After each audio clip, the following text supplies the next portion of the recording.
Strategies change, tactics change, but your values remain the compass. We talked about this on the second day of the month. Why is that? Why do our values serve as a guidepost to everything else that we do in our business and actually in our lives? Let's talk about this today. Sharon Horne-Ellstrom here. Welcome to day 223 of our Supersize Your Business Annual Challenge. All this year, we are talking about ways to grow and scale our business every single day so that we can do one little thing a day and see how amazing and how easy it is to supersize our business just by doing one simple thing every day, listening to something and doing and taking action on it every day. Single daily action, one of my favorite strategies. And is it really a strategy or is it just who we are? I like to think it's just who I am. I do something every day. And if I can help you to do that too and supersize and scale your business, that's what I'm here for. Well, today we're talking about the 7 Why exercise. Why are we talking about the 7 Why exercise? Because to me, it is foundational to understanding ourselves and our business better and why we do the things we do. Now, some of the reasons we do things don't have a solid why behind them. And so we want to uncover those things and then question and ask ourselves, well, does it still make sense to be doing that thing? Most of our core beliefs and core values come from before we were 7 years old. Now, if you're the president or the CEO of your business, do you still want to be making decisions that you made when you were a 5-year-old for those reasons? No. So this cool exercise I learned from Dean Graziosi in January of 2020. And I remember because it was the pandemic year. Now in January when I learned it, I didn't realize it was going to become such an integral part of what I share every single month. At least once a month, I talk about the 7 Why exercise. I couldn't even tell you how many times I've shared it with individuals, thousands, literally thousands of times I've shared it with people, because it's one of those super duper powerful tools that you can use to understand yourself and your business better. And when we understand ourselves better, we make better choices, we make better decisions, we choose to live in alignment with our goals versus just letting the world outside of us flim-flam us around. No flim-flamming here. So the 7 Why exercise, and here's my caution. Only use it for yourself and your own business. Why? Because we have enough trouble understanding our own business and ourselves, much less trying to assume. And remember what assuming does? Yes, it does. I remember learning that in probably junior high. It was probably the first time I heard the assume makes an ASS out of you and me, right? And it just stuck. Why?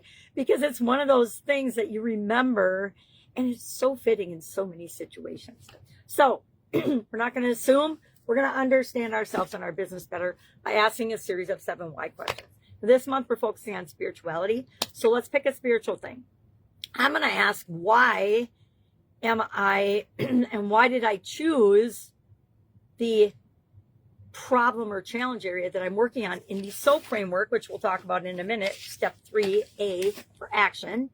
It really analyze alternatives and action. But first, we want to get through the 7 Why exercise. And I am asking myself, why do I want to have a spiritual component to my Supersize Your Business school community?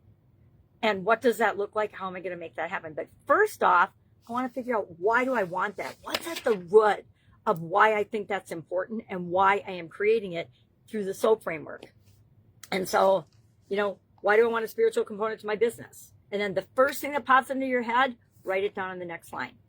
Then ask yourself why. That becomes the question, why, for the next level. And we go 7 levels deep, and we end up with an epiphany at the bottom. I have yet to do this on anything where I didn't learn something or some little nuance about myself or my business that I hadn't thought of before. Every single time, and literally done it hundreds and hundreds of times. That's how powerful this tool is.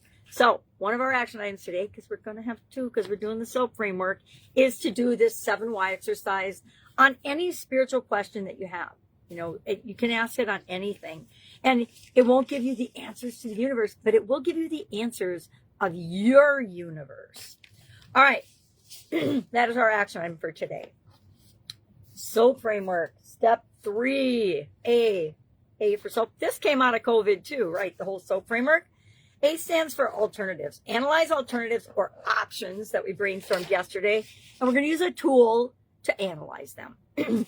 Sometimes I share different tools all the time. My favorite's the urine analysis, but we're not doing that one today. We are doing the sophisticated, because that's not sophisticated enough, pros and cons analysis. We want to analyze the top 3 alternatives, and how I decide top 3 is what are the ones I'm most likely to take some action toward today, because it's easy to do, and we just want to take action toward that to reinforce that we're going from where we are to where we want to be, and that we're making progress toward that so we can get momentum. So what we're going to do is take 3 of those things we brainstormed yesterday. You did brainstorm them, right? Yes, good. Probably in your handy dandy annual challenge notebook. So we're going to apply the pros and cons. So we're going to write the options 1, 2, 3, whatever they are, and then we're not going to brainstorm. We're just going to write what are all the reasons to do this, and what are all the pros for it, and what are all the cons. It's kind of like the plus or minus one. That's a decision-making tool my dad taught me when I was a little girl, and I still use it today, because a lot of choices and decisions, they're not life or death. We just need to decide and take action. Will we make the wrong decision? Sometimes, excuse me. Of course we will. I don't think, here's the rub with making the wrong decision and the wrong choice. There really is no wrong decision and wrong choice. If we take action toward what we want, we're moving in the right direction. If we discover later that, oh, I don't really want to do this, this is the wrong path, we just stop and reverse or do something different or change directions. We don't need permission to do that. We just need to give ourselves permission to do it. So I, as your fairy godmother, give you permission to do whatever you want in your business, as long as it doesn't harm other human beings. That is my caveat. I don't share my power with anybody who wants to make the world a worse place. No. All right. So pros and cons, and take action. You don't get just to analyze and then not do anything. Whenever we make a decision, we want to take action as quickly as we possibly can toward reinforcing that decision.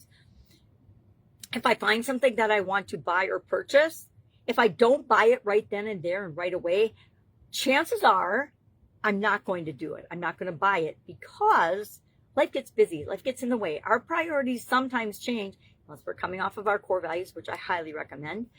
Will make more consistent, better decisions for us and lead our life in the right direction for us more often than not. All right.